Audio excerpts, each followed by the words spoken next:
कर्णधार सुंदर साथ जी,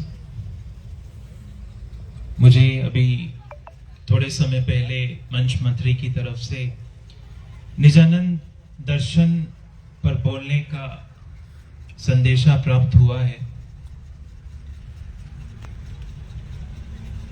आपने देखा भी होगा, निजानंद मंदिर, निजानंद संप्रदाय, निजानंद आश्रम, इस तरह के शब्द आपने सुने होंगे। संक्षिप्त में मैं आपको परिचय देना चाहूंगा। आज से 400 साल पहले गुजरात की इसी धरती पर एक महान व्यक्तित्व का जन्म होता है, जिनका नाम है मेहरराज। उन्हें अपने सद्गुरु श्री देवचंद्र जी से परम तत्व का ज्ञान मिलता है। ज्ञान मिलने के बाद उनके हृदय में एक भावना सदैव बनी रहती है कि कब देखूं मैं साहिब अपना, कब देखूं मूल वतन। जिस परमात्मा को मेरे सद्गुरु ने ज्ञान रूप से मुझे परोसा है, मैं कब अपनी आत्मा के चक्षुओं से उसका साक्षात्कार करूं। और ये बात प्रतिदिन, ये जो भाव है, प्रतिदिन जैसे मेहंदी का रंग चढ़ता है, उनके हृदय में विरह की अनुभूतियां नित्य प्रतिदिन प्रगाढ़ होती जाती हैं। और एक लंबे विरह के समय से गुजरने के बाद अंततः उन्हें परमात्मा का साक्षात्कार होता है। उपनिषद कहता है कि ब्रह्मविदो ब्रह्मेव भवति, कि ब्रह्म को जानने वाला ब्रह्म के समान हो जाता है। और जिस दिन उन्हें पर ब्रह्म का साक्षात्कार हुआ, तो इसी सिद्धांत के अनुसार उनके जो 7 साथी थे, जो कालांतर में सुंदर साथ कहलाए, उन्होंने मेहराज जी को प्राणनाथ और श्री जी साहिब कह करके संबोधित किया। प्राणनाथ का मतलब होता है जो प्राणों का स्वामी है। यो मम प्राणानाम स्वामी मम आश्रयः प्राण प्रियः स प्राणनाथः। जो मेरी आत्मा का स्वामी है, जो मेरे प्राणों का आधार है, वह प्राणनाथ है। और इस संसार का प्राणनाथ, इस संसार के समस्त आत्माओं का प्राणी, समस्त आत्माओं के स्वामी कौन है? जो परब्रह्म इस संपूर्ण सृष्टि का करता है, विधरता है। तो इसी भावना से उन्हें प्राणनाथ कहा गया। और उनके माध्यम से परब्रह्म का जो ज्ञान अवतरित हुआ। जब से सृष्टि बनी है, वेद की ऋचाएं वर्णन कर रही थी कि त्रिपाद ऊर्ध्वम उद्यत पुरुषः, कि 3 पादों से परे एक उत्तम पुरुष है जो परब्रह्म परमात्मा है। प्राणनाथ जी ने अपनी वाणी में उस परब्रह्म का न केवल परिचय दिया, अपितु उसका रूप, उसका स्वरूप और उसके धाम के बारे में गहन अनुभूति जन्य ज्ञान संसार के सामने प्रस्तुत किया। इसी तरह वेद कहता था शुक्रोऽसि भ्राजोऽसि। तो वेद की ऋचाएं जिस शुक्र को, जिस परमात्मा को शुक्र और नूर जैसे शब्द प्रयोग कर कर पुकार रही थी, उसी परमात्मा का परिचय श्री प्राणनाथ जी ने अपनी इस वाणी में संसार के लोगों के समक्ष किया। इसी प्रकार उपनिषद की वाणी कहती है, कठोपनिषद में यमाचार्य नचिकेता को कहते हैं कि शरात परतः परा, कि क्षर से परे अक्षर है और अक्षर से परे उस परब्रह्म की सत्ता है। उस अक्षर से परे परब्रह्म कौन है, उसका परिचय श्री प्राणनाथ जी ने अपनी इस वाणी में दिया। और इसी तरह संत मतों में जैसे कबीर दास ने कहा कि वो पार पुरुष है, वो साहिब है। तो वो साहिब कौन है और वो पार पुरुष कौन है, उसका परिचय श्री प्राणनाथ जी ने अपनी इस वाणी में दिया। तो संपूर्ण उनके माध्यम से जो ज्ञान अवतरित हुआ, उसे 14 ग्रंथों के अंदर संग्रहित किया गया, संकलित किया गया और 18,758 चौपाइयों के माध्यम से संसार के सामने उनके सुंदर साथ केशव दास जी ने उसकी जिल्द बांधी। और इसे कुलजम स्वरूप कहा जाता है, तारतम वाणी कहा जाता है और ब्रह्मवाणी कहा जाता है। कुलजम का मतलब है गहराई। एक अर्थ है सागर, अर्थात जो ज्ञान का सागर है वो इस ग्रंथ में समाया है। तारतम का अर्थ होता है जो तम से परे लेकर के जाए, जो अज्ञानता से परे लेकर के जाए, ऐसा ज्ञान तारतम कहलाता है। और ब्रह्मवाणी का अर्थ है जो ब्रह्म की वाणी है, जो ब्रह्म की वाचा है, जो ब्रह्म का संदेश है, वो ब्रह्मवाणी है। और उनके माध्यम से ये जो ब्रह्मवाणी अवतरित हुई 14 ग्रंथों के अंदर, इस संसार और इस संसार से परे पर ब्रह्म के तत्व का जो चिंतन, मनन, विवेचन और अनुभूति जन्य ज्ञान संसार में प्रस्तुत हुआ, उसे उस विचारधारा को निजानंद संप्रदाय कहकर संबोधित किया गया। निजानंद वह विचारधारा है जो एक आत्मा को अपने स्वरूप में स्थित कर उसे परमात्मा के आनंद का अनुभव कराने का मार्ग प्रशस्त करती है। निजानंद वह विचारधारा है जो एक आत्मा को अपने स्वरूप में स्थित कर परब्रह्म के आनंद की अनुभूति का मार्ग प्रशस्त करती है। ऐसा आनंद जो विषयों से उत्पन्न नहीं होता, ना इंद्रिय गोचरहा, जो इंद्रियों के गोलोकों से उत्पन्न नहीं है, ना विषय जन्यहा, जो विषयों से उत्पन्न नहीं है, अपितु आत्म साक्षात्कार जन्यहा स निजानंदहा। अपितु जब एक आत्मा अपने स्वरूप में स्थित होकर के परमात्मा का साक्षात्कार कर उसके आनंद की अनुभूति करती है, उसे कहते हैं निजानंद। मध्यकालीन भारत में जिस समय श्री जी का प्रकटन हुआ, उस समय इस भारत देश के अंदर धर्म अनेक कुरीतियों में, उसमें अनेक कुरीतियां आ गई थी और अनेक जंजीरों में धर्म फंसा था।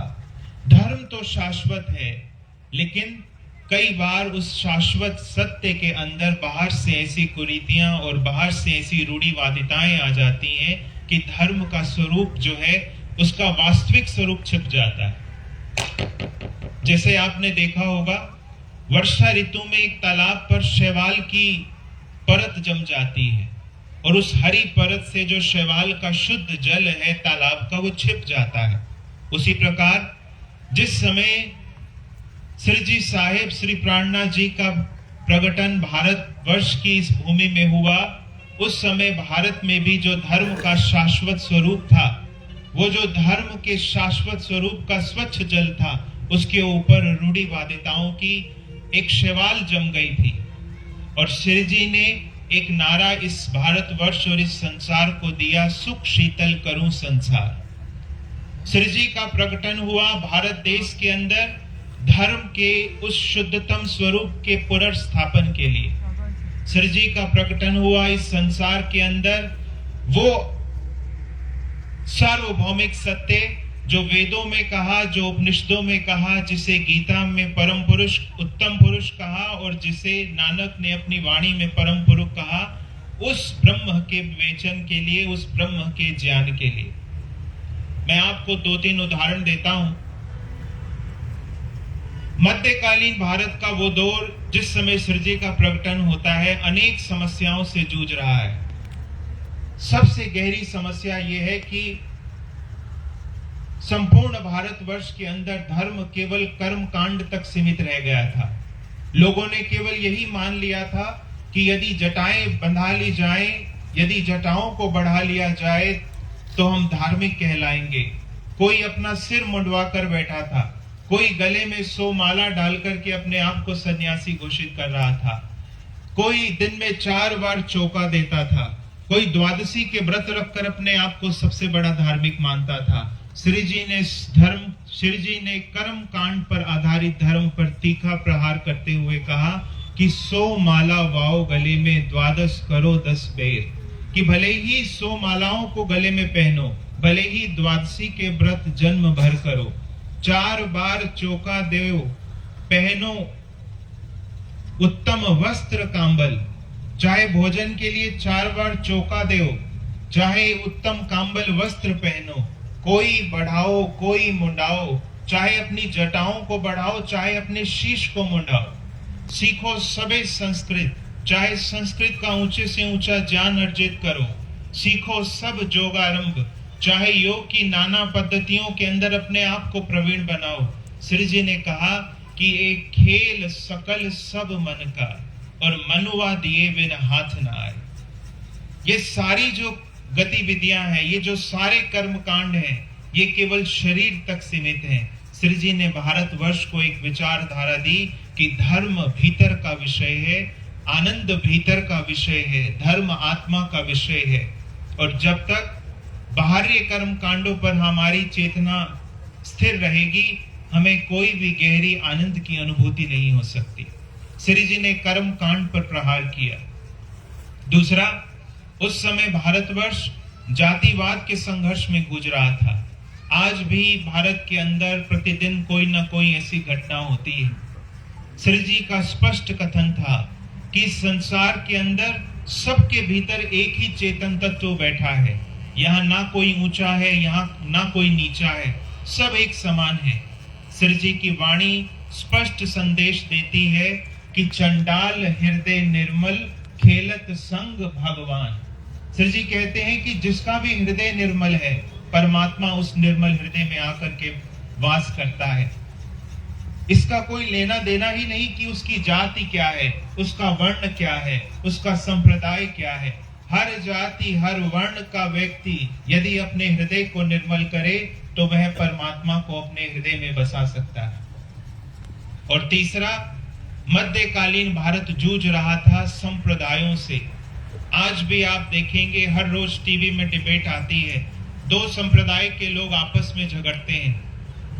एक व्यक्ति अपने आप को श्रेष्ठ कहता है, दूसरा अपने आप को श्रेष्ठतर कहता है, तीसरा अपने आप को श्रेष्ठतम कहता है। श्री जी इन सभी का आह्वान करते हैं, और श्री जी का एक कथन सबके लिए था कि जुदे जुदे नाम कहा वही, जुदे जुदे भेख अनेक, जिन कोई झगड़ो आप में धनी सबों का एक।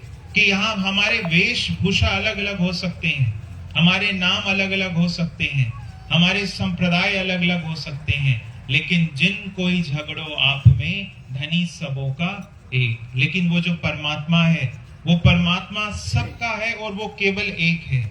जिस तरह चाहे कोई हिंदू है, मुसलमान है, ईसाई है, सिख है, ये सूर्य सबके लिए चमकता है, रात्रि का चंद्रमा सबको शीतलता देता है। उसी प्रकार एक ही ब्रह्म है जो क्षर और अक्षर से परे है, जो संसार के सभी संप्रदायों के अंदर नाना अनेक नामों से पुकारा जाता है। जिसे वेद की वाणी कहती है, एकम सत विप्रा बहुधा वदंती। उन्होंने जातिवाद पर प्रहार किया, कर्मकांड पर प्रहार किया, और उन्होंने संप्रदायवाद पर झगड़ती हुई नीतियों पर प्रहार किया। और इसी के साथ साथ उस समय का भारत जूझ रहा था कट्टरवाद से। एक तरफ मुगलों का राज था, औरंगजेब के नेतृत्व में पूरे भारतवर्ष में हिंदुओं पर जुल्म ढाया जा रहा था। श्री जी उन सबको कहते हैं, श्री जी उन सबको संबोधित करते हैं। श्री जी कहते हैं कि सोहबत खूनी की ना करे जो सच्चा मुसलमान, कि जो दूसरों के प्राणों को हरता है, दूसरों को कष्ट पहुंचाता है, वो तो दूर, लेकिन ऐसे व्यक्ति का जो संग भी करे, श्री जी उन मुसलमानों को कहते हैं कि तुम सच्चे मुसलमान नहीं हो सकते।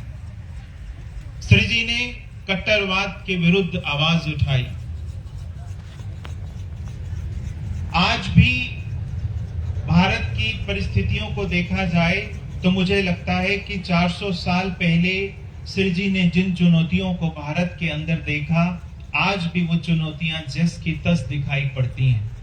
आज का वर्तमान भारत भी एक तरफ जातिवाद से जूझ रहा है, एक तरफ संप्रदायवाद से जूझ रहा है, एक तरफ कर्मकांड से जूझ रहा है। मैं देखता हूं कि सुबह सुबह टेलीविजन पर 4-4 घंटे का शो चलता है कि अमुक मंत्र को जपो, अमुक ताबीज को पहनो, अमुक यंत्र को धारण करो, अमुक रत्न को धारण करो, भाग्य परिवर्तित हो जाएगा। कोई बैठा है जो आपके पर्चे बनाता है, कोई बैठा है जो आपकी जन्म पत्री बना रहा है। श्री जी कहते हैं, आगम भाखो मन की परखो, सुदय चोदो भवन, मृतक को जीवित करो तो भी ना होवे घर की गम। श्री जी कहते हैं साधो कहर करी करामात। करामात के इस चक्कर में, चमत्कार के इस दुनिया में जो सत्य है, जो विशुद्ध सनातन सत्य है, वो कहीं ना कहीं छिप गया है। और मुझे ये लगता है कि जिस धर्म को बेड़ियों से मुक्त कराने का बीड़ा 400 साल पहले श्री जी ने उठाया, आज भी वही चुनौतियां भारत ही नहीं अपितु संपूर्ण विश्व के सामने है। और ऐसे वातावरण के अंदर जो श्री जी ने ब्रह्मवाणी इस संसार को दी है, तारतम ज्ञान रूपी जो अमूल्य निधि संसार को दी है, आज ये ब्रह्मवाणी इस संसार के अंदर इन सभी समस्याओं का एक समाधान प्रस्तुत करती है। श्री जी कहते हैं कि मेरी वाणी में वो ताकत है, मेरी वाणी में वो बल है जो संपूर्ण संसार के अंदर सुख और शीतलता को प्रकट कर सकती है। हजारों वर्ष पहले वेद ने जिसे कहा कि सर्वे संतु सुखिनः सर्वे संतु निरामया सर्वे भद्राणि पश्यन्तु मा कश्चित् दुर्भाग् भवेत्, उसी भावना पर श्री जी की वाणी पूरे संसार को सुख और शीतलता प्रदान करने का ज्ञान प्रस्तुत करती है। श्री जी की वाणी पलायनवाद का सिद्धांत नहीं देती।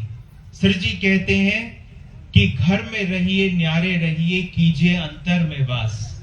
और मुझे कई बार आश्चर्य होता है कि पन्ना के अंदर जब श्री जी पधारते हैं तो जब उन्हें लगता है कि धर्म के ऊपर संकट आया है, महाराजा छत्रसाल को वो भेजते हैं कि धर्म जात कोई दौड़ो, कि हे छत्रसाल तुम जाओ और धर्म के विरुद्ध संघर्ष करो।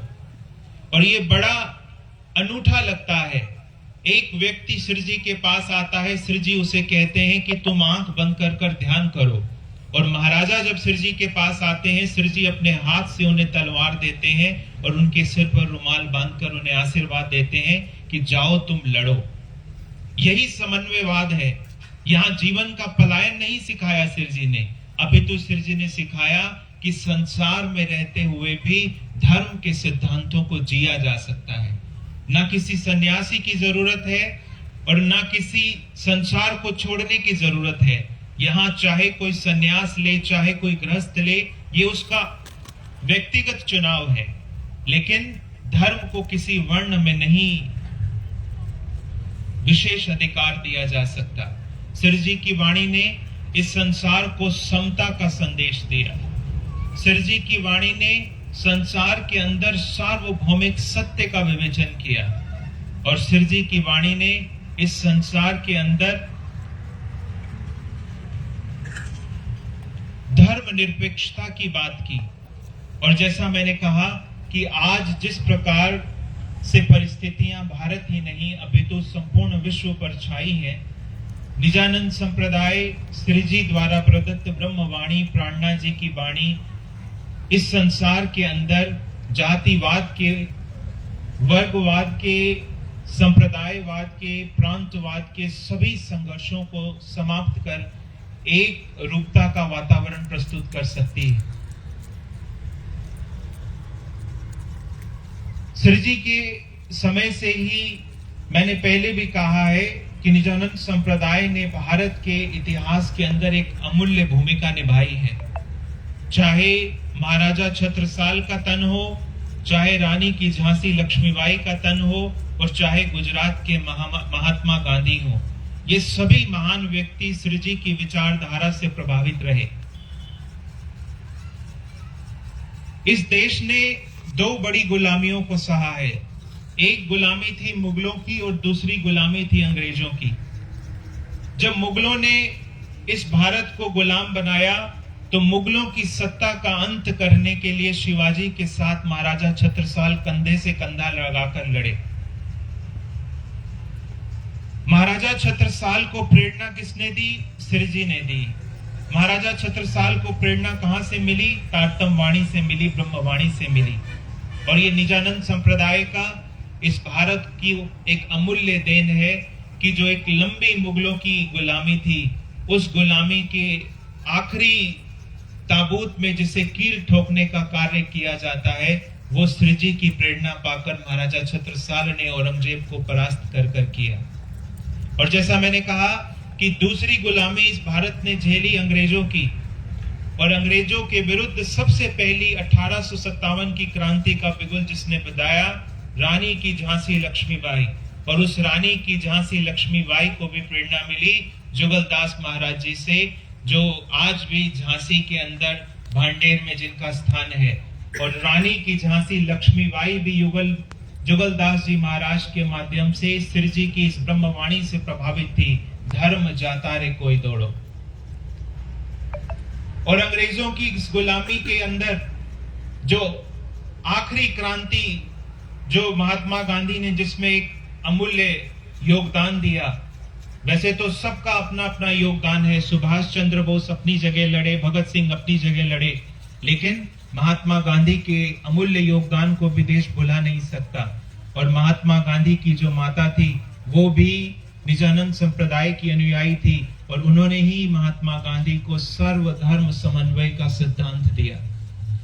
तो चाहे देश ने धर्म की कुरीतियों को झेला, श्री जी की वाणी ने धर्म की हर कुरीति पर प्रहार किया है, और चाहे देश ने बाहरी शारीरिक गुलामी को झेला, श्री जी की इस ब्रह्मवाणी ने समय समय पर अनेक योद्धाओं के अंदर ऐसे ओज और ऐसे बल का संचार किया जिन्होंने अपनी देश के लिए, अपनी धरती के लिए अपने प्राणों को न्यौछावर किया।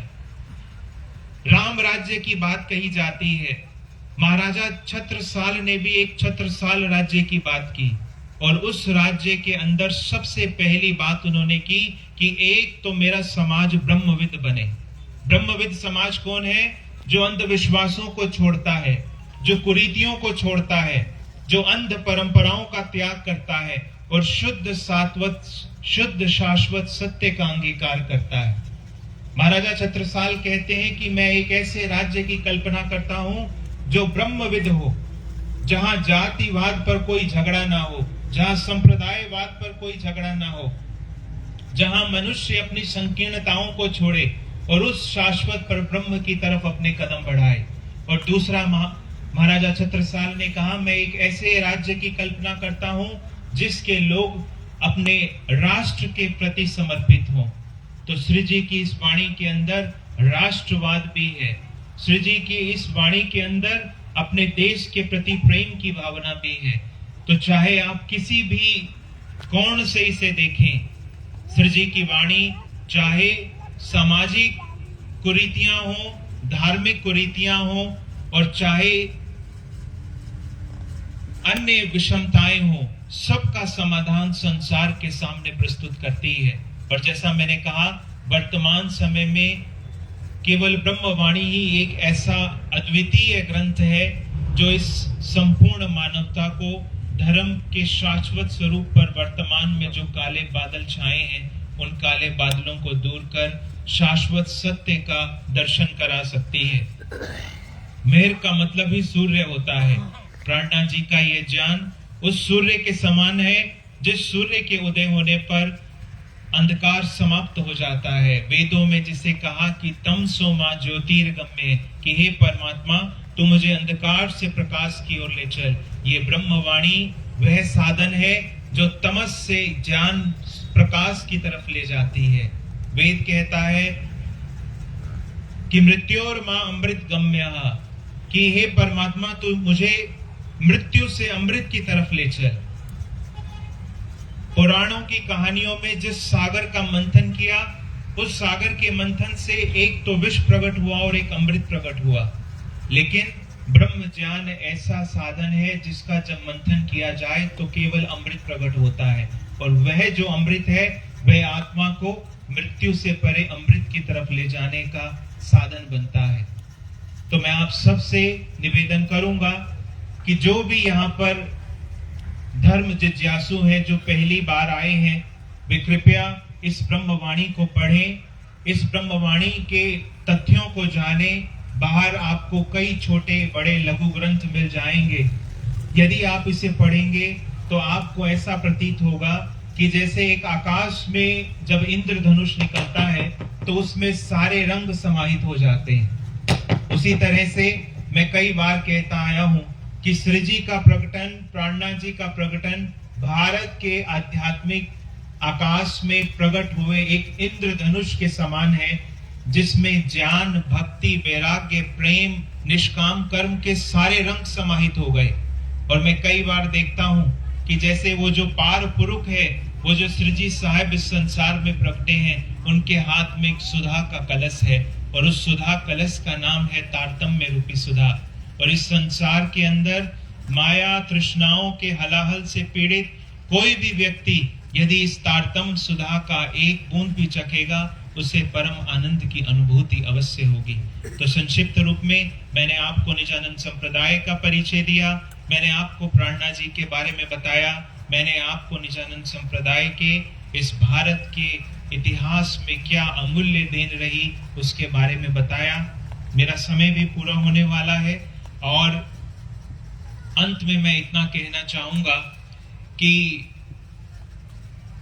पिछले कल और आज के कार्यक्रम में मैं कई बार सुंदर साथ से कहता आया हूं कि गुजरात में खास तौर पर जब हम आते हैं या गुजरात के सुंदर साथ से मिलते हैं, तो ऐसा प्रतीत होता है कि जैसे सबके हृदय में बड़ी विनम्रता है, सबके हृदय में बड़ी कोमलता है और सब श्रद्धा से जैसे लबालब भरे हैं। आप सभी का संग मुझे तो लगता है कि सबके लिए ही हितकर होता है, सबके लिए ही प्रेममयी होता है। और एक बात आप मेरी ध्यान से सुनिए, तारतम्य में कहा गया है कि खासी जान खेड़ी जिमी बोया बीज वतन। इंद्रावती जी कहती हैं कि मेरे हृदय की जमीन जो थी वो खासी थी और उसमें मेरे हादी सदगुरु ने धाम का बीज बोया। ये खासी जमीन क्या है? जिन गुणों की बात मैं कर रहा था, यही वो खासी जमीन है। आपके हृदय में जो श्रद्धा है, आपके हृदय में जो परोपकार की भावना है, आपके हृदय में जो प्रेम है, आपके हृदय में जो अटूट निष्ठा है, वो एक खासी जमीन की तरह है। आपके हृदय में एक उपजाऊ जमीन है और जब जब वाणी चर्चा की जाती है या आपके इस शहर में कोई आता है, तो वो उस उपजाऊ भूमि के अंदर कुछ बीजों को फेंक करके जाता है। लेकिन आप में से जो लोग खेती करते हैं वो जानते हैं कि खेत में केवल बीज फेंक देने मात्र से कभी भी फसलें नहीं लहलहाती। बीज फेंकने के बाद किसान का वास्तविक कार्य शुरू होता है। बीज फेंकने के बाद वो खेत की सिंचाई करता है, उसमें पानी डालता है और फिर खेत की बाड़ लगाता है। और उसके बाद भी जब बीजों में से अंकुर निकलते हैं, छोटे पौधे निकलते हैं, उसके साथ खरपतवार उगता है। वो एक एक कर सब खरपतवार को अलग करता है। और इतना परिश्रम करने के बाद यदि भाग्य ने उसका साथ दिया तो एक दिन उसके खेत में फसलें लहलहाती हैं और वो प्रसन्नता को प्राप्त होता है। तो ये जो आपके हृदय की भूमि है, ये आध्यात्मिक खासी जमीन है। और ये जो वचन है, ये जो ज्ञान है, ये केवल बीज हैं जो आपके हृदय में पहुंच गए। लेकिन केवल बोने मात्र से और केवल सुनने मात्र से यहाँ फसलें पैदा नहीं हो सकती। आपको सींचना होगा इन बीजों को प्रेम के जल से, ज्ञान के जल से, और आपको बाड़ लगानी होगी अपनी खेती की। अपने हृदय के चारों तरफ बाड़ लगानी होगी कि संसार का ये लोक लुभावन, संसार का ये आकर्षण कहीं आपके खेत की फसल को बर्बाद न कर दे। और उसके बाद हृदय में यदि कोई भी विकार आए, ध्यान के साधन से एक एक कर उसे खरपतवार से निकालिए। और एक दिन ऐसा आएगा जब फसलें पकेंगी, चारों तरफ हरियाली होगी, और जिसे मैं निजानंद की सुगंधी कहता हूँ। एक दिन पिपलोद के इस गांव के, इस शहर के घर घर में निजानंद की सुगंधी बसेगी। मैं आशा करता हूँ कि इन 2 दिनों में आपने जिस भी ज्ञान को सुना, परमात्मा आपके हृदय को ऐसा बल दे कि वो ज्ञान केवल आपके कंठ तक सीमित ना रहे, आपके हृदय में पहुंचे। आपके हृदय में ना पहुंचे बल्कि आप उसके अपने शरीर के रोम रोम में पहुंचा पाए, और वो सिद्धांत और वो बातें आपके व्यवहार में और आपकी रहनी में प्रकट हों। मेरी ये आशा है और मेरी परब्रह्म अक्षरातीत से प्रार्थना है कि परमात्मा आपके हृदय में ज्ञान के दीपक जलाए, आपके हृदय में आनंद की खूब वर्षा हो, और जिस प्रेम और समर्पण की खेती की मैं बात कर रहा था, आने वाले समय में आपके हृदय रूपी खेतों में ऐसी फसल खूब लहलहाए। आपने 2 दिनों में मुझे इतने प्रेम से सुना, इतने भाव से मुझे आपका सानिध्य प्राप्त हुआ, उसके लिए मैं अनुग्रहित हूँ। आप सभी को प्रणाम करता हूँ। आप सबके हृदय में विराजमान परब्रह्म को मेरे प्रणाम स्वीकार कीजिए।